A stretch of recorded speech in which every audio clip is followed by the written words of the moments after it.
warahmatullahi wabarakatuh. Bismillahirrahmanirrahim. Yang terhormat Kiai Haji Muhammad Hasan Mutawakil Allah SHMM selaku pengasuh Pondok Pesantren Zainul Hasan Linggong. Yang terhormat Rektor Universitas Islam Zainul Hasan Linggong, Dr. Abdul Aziz Wahab BAMAG. Yang terhormat Kepala Dekan Fakultas Tarbiyah, yakni Dr. Ahmad Humaydi MPD. Yang terhormat Kaprodi Pendidikan Agama Islam, Ibu Kustiana Arisanti MPD. Dan yang terhormat dosen pengampu mata kuliah Ushul Fiqih, yakni Ustadzah Umi Laila MPDI.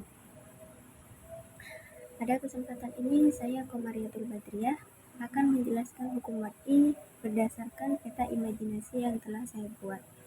Hukum wad'i adalah ketetapan Allah Subhanahu wa Ta'ala yang tidak langsung berisi perintah atau larangan, tetapi menetapkan hubungan antara satu hal dengan hukum yang lain, seperti sebab, syarat, dan penghalang, serta penilaian sah atau batalnya suatu perbuatan dan adanya hukum asal serta keringanan.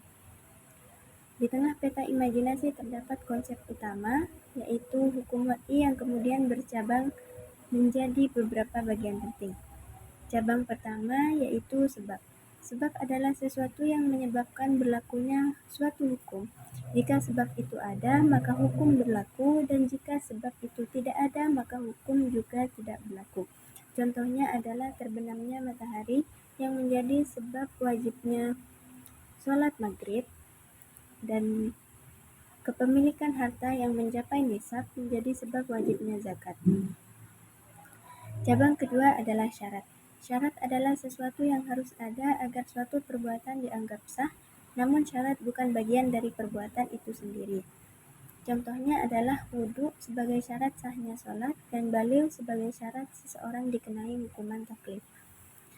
Cabang ketiga adalah mani atau penghalang. Mani adalah sesuatu yang menghalangi berlakunya hukum meskipun sebab dan syarat sudah terpenuhi. Contohnya adalah haid yang menghalangi kewajiban sholat, serta hutang yang menghalangi kewajiban zakat. Cabang keempat adalah sah.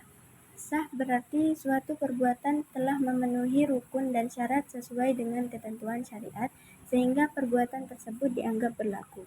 Contohnya adalah sholat yang dilakukan dengan rukun dan syarat yang lengkap. Cabang kelima adalah batal atau fasid. Batal atau fasid berarti suatu perbuatan tidak memenuhi rukun atau syarat, sehingga perbuatan tersebut tidak sah memenuhi syariat. Contohnya adalah sholat tanpa wudhu atau akad jual beli yang mengandung riba. Cabang keenam adalah azimah. Azimah adalah hukum asal yang berlaku dalam keadaan normal tanpa ada uzur. Contohnya adalah sholat wajib dilakukan dengan berdiri dan puasa Ramadan dilakukan bagi orang yang sehat. Cabang terakhir atau cabang yang ketujuh adalah rukhsah. Rukhsah adalah keringanan hukum yang diberikan oleh Allah Subhanahu wa Ta'ala karena adanya uzur tertentu. Contohnya adalah menjamak atau mengqashar sholat saat safar, dan bolehnya tidak berpuasa bagi orang yang sakit.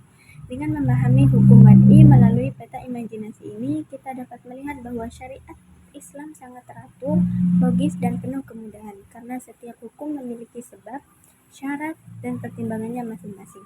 Demikian penjelasan yang saya berikan mengenai hukum wad'i. Wassalamualaikum warahmatullahi wabarakatuh.